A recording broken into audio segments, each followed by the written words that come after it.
I didn't grow up farming or gardening or working with plants in any way.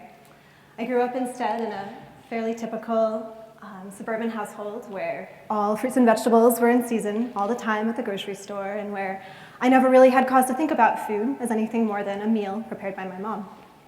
My first job was working at Wegmans, and it's humbling now to admit that as a 15-year-old cashier, I couldn't tell the difference between garlic and onions.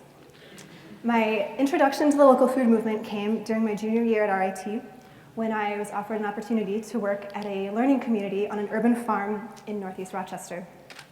There, I had the opportunity to learn, alongside youth and community residents, about not only the regenerative effects of developing a more meaningful relationship with my food, but also about the patience of growing tomatoes, the diligence of planting carrot seeds by hand, and the thrill of the first bell pepper harvest of the season.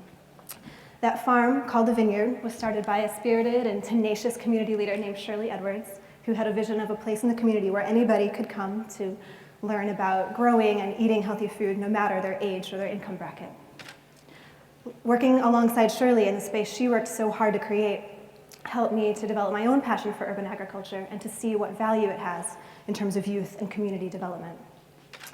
So I've been able to take what I learned during my experience working at the Vineyard and apply it directly to the work I do now at the Seedfolk Project. The name Seedfolk comes from a young adult novel that tells the story of a neighborhood that's brought together when its residents begin to create a garden from a vacant lot. I was given a copy of this book when I worked at the Vineyard by a former high school teacher, and it's been a continuous source of inspiration ever since, as well as provided a sort of direct metaphor for the work we do at the Seedfolk Project.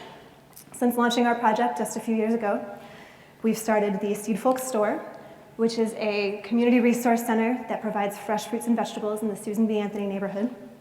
We've also started the Seedfolk City Farm, which is an urban farm spread out over several sites throughout Rochester, several of which are formerly vacant lots. The principle of urban agriculture as a means to community engagement that guides this work was started not only by seeing how effective this kind of work is in providing young people a sense of purpose and pride, but also by seeing firsthand the extreme disconnect between kids and their food. I can't tell you how many times I've seen surprise in the eyes of a young person when they learn that a carrot comes from the ground. But who can blame them? With over 50% of our children in Rochester growing up under the poverty line, access to healthy food is not a given. In this map, the blue circles show the half-mile radius around grocery stores that carry fresh produce, and all of those orange dots are vacant lots. As you can sort of see by this map, the southwest, which is the area where our work currently focuses, is one of the many areas in our city that are considered a food desert, which is an area where the majority of the population does not have ready access to healthy food due to factors like proximity, transportation, and cost. In response to this, one of our long-term goals at the Seedfolk Project is to transform each of those vacant lots into urban farms run by youth from the neighborhoods. This kind of localized food production would begin to provide an alternative to the countless junk food-laden corner stores that do populate these areas. These corner stores, where in terms of vegetables, you'd be lucky to find a box of potatoes in a weird corner somewhere, are the reality for many of our young people of what day-to-day food access looks like. We do a workshop with our youth where we have them examine the packages of some of the processed foods available in these stores, and then count the ingredients, and then count how many they recognize as edible. So by the end of the workshop, not only were our kids shocked to find upwards of 50 ingredients in some of their favorite snack cakes, and sometimes as few as 5 that actually sounded like food. I'm sorry, but titanium dioxide is just not something that should be in any of our food. I think we can all agree on that. But they were still indignant that we would not let them eat these snacks and instead threw them in the garbage. You don't have to be a food policy expert to see that our current industrialized food system is broken. Since 1995, our government has spent about $20 billion in agricultural subsidies for the production of genetically modified corn used specifically for additives in these kinds of processed junk foods. So that makes it really cheap for the kids I work with to go to the store and buy a snack loaded with high fructose corn syrup and 50 other artificial ingredients and no nutritional content. And the fact that concurrently We have the food and beverage industry spending about $2 billion a year marketing these kinds of foods to our kids, makes it that much more accessible and appealing. And just for some perspective, the amount in federal subsidies that go towards farms that produce actual fruits and vegetables each year is less than 1/4% of the total. So $2 billion marketing food to kids, and we still have children who grow up not knowing that an egg comes from a chicken or an apple from a tree. But we do have the highest rates of childhood obesity that we've ever seen. So our youth are effectively being denied their autonomy when they are viewed as these passive consumers rather than active contributors to their communities and their food environments. And it ends up making a lot of work for those of us who believe that kids should have access to food that doesn't make them sick, and moreover, that they should be able to understand and actually participate in the food systems they grow up in. So in the Seedfolk Project, we fight this top-down paradigm from literally the ground up. Our work centers around the concept of food sovereignty, which says that people, not corporations, lobbyists, or market institutions, should have the final say in how they relate to the food that they eat. We apply this concept directly by providing opportunities for our young people to engage with the food system at every level: production, processing, distribution, consumption. So what does this look like? We currently operate 3 growing sites throughout Rochester, which act as living classrooms where our youth start seeds, build, plant, and maintain growing beds, as well as aquaponic systems, and then harvest fruits and vegetables throughout the season. We then use the produce that we grow to prepare healthy meals and dishes in our kitchen, as well as value-added products to be sold, like pickles and pesto. And then our youth are the ones to distribute the food within their communities through selling it to local restaurants and at the farmers market.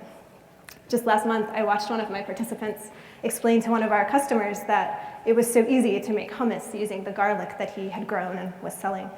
It's a pretty far cry from myself at age 15, who couldn't tell you what garlic looked like. And this group, not only has this core group been running our stand at the West Side Farmers Market for the last 3 years, but just last fall, based on the interaction and the insight they gained from working with their community week after week, they came up with the idea to teach a series of cooking classes to increase understanding of healthy food. And then they wrote and received a grant to do that. Again, things I was not doing at age 15. So our young people are not only cooking and farming and selling, but they are the ones teaching and leading within their communities. In addition to those cooking classes, our teens have taught gardening lessons to younger children in their neighborhoods. They've given presentations about their work to a wide variety of audiences, including college classes.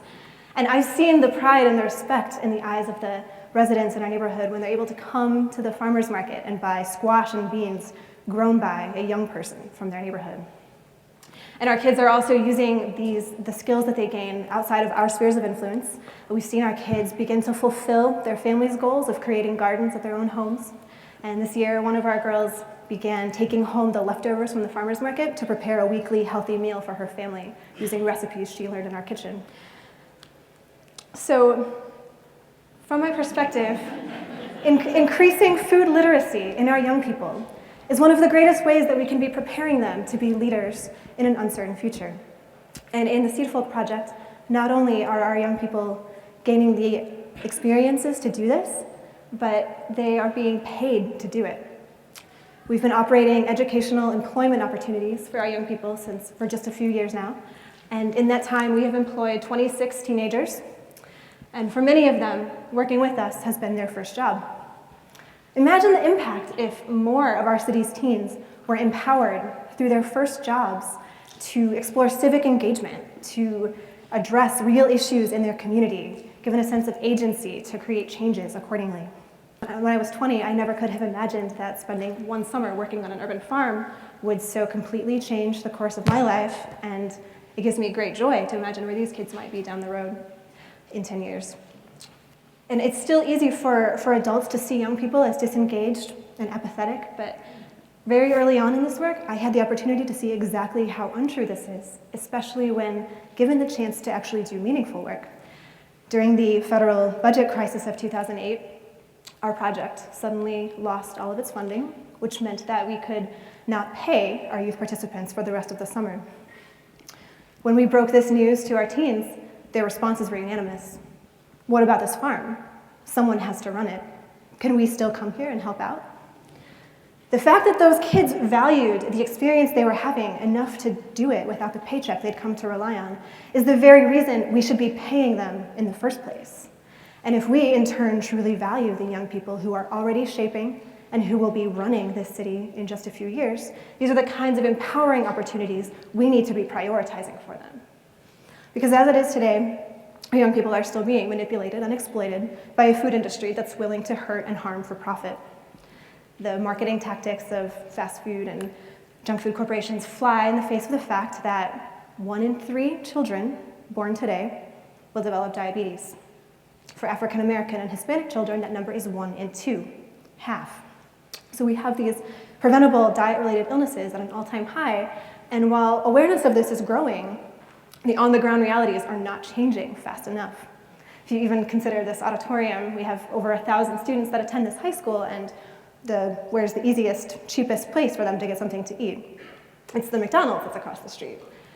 So, what choice are we giving them? Because for many of our city's youth, not only are accessible and affordable alternatives to processed food simply not a reality in their day-to-day lives, but they're not given the space and the opportunity and the information to think critically about their eating habits, about the consequences of what they eat, what might be in their food, and why they might not really want to eat at a place like McDonald's in the long run.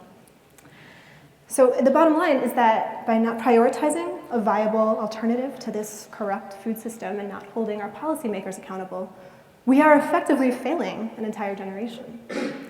But there is hope, and the future has the potential to look much brighter if we begin as simply as taking our young people, their realities, their perspectives, and their potential more seriously. I had the chance to see what this kind of alternate future could look like illustrated in a class full of second graders during a cooking demonstration, who by the end of the cooking lesson were fighting with each other over whose turn it was to make and eat more kale chips after trying them for the first time. These are kids that had never heard of kale before this day, and most of them had not voluntarily eaten something green in a long time. And when we went to the garden after that workshop, I'll never forget hearing one of them say, "We need to plant more kale here so we can have more kale chips." That was a 7-year-old. So I like to imagine how differently the end reactions to the processed food ingredient counting activity might have been if those teenagers had grown up connected to their food in this way, and what it would look like if more of our teens were more excited to eat or to cook with the potatoes that they grew and harvested themselves than to buy French fries from a fast food establishment. And really, I think I will know that I've done my job most effectively if the next TEDx talk given on food sovereignty and food access is given by one of these young people that I work with today. Thank you.